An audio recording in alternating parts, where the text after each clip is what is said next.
As a Man Thinketh by James Allen. Lesson 4, Thought and Purpose.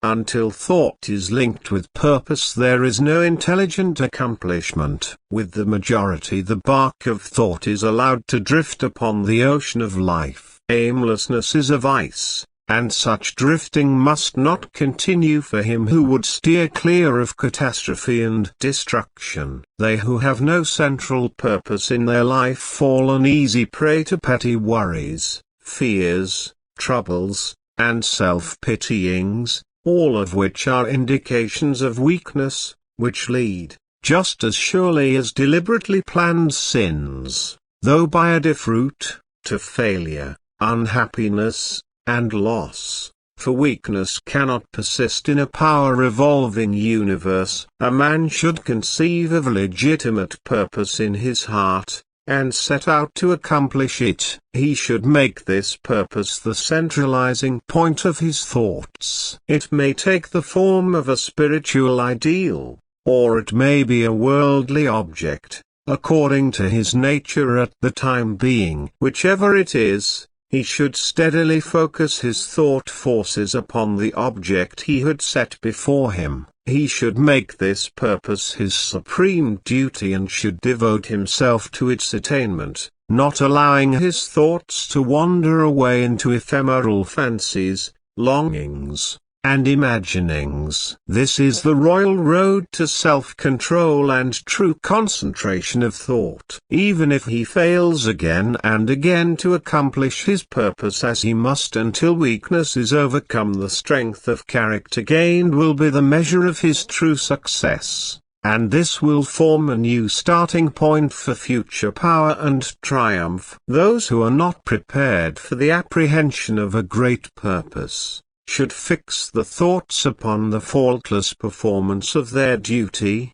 no matter how insignificant their task may appear. Only in this way can the thoughts be gathered and focused, and resolution and energy be developed. Once this is done, there is nothing which may not be accomplished. The weakest soul, knowing its own weakness, and believing this truth that strength can only be developed by effort and practice, will, thus believing, at once begin to exert itself, and, adding effort to effort, patience to patience, and strength to strength, will never cease to develop and will at last grow divinely strong. As the physically weak man can make himself strong by careful and patient training, so the man of weak thoughts can make them strong by exercising himself in right thinking. To put away aimlessness and weakness and to begin to think with purpose is to enter the ranks of those strong ones who only recognize failure as one of the pathways to attainment, who make all conditions serve them,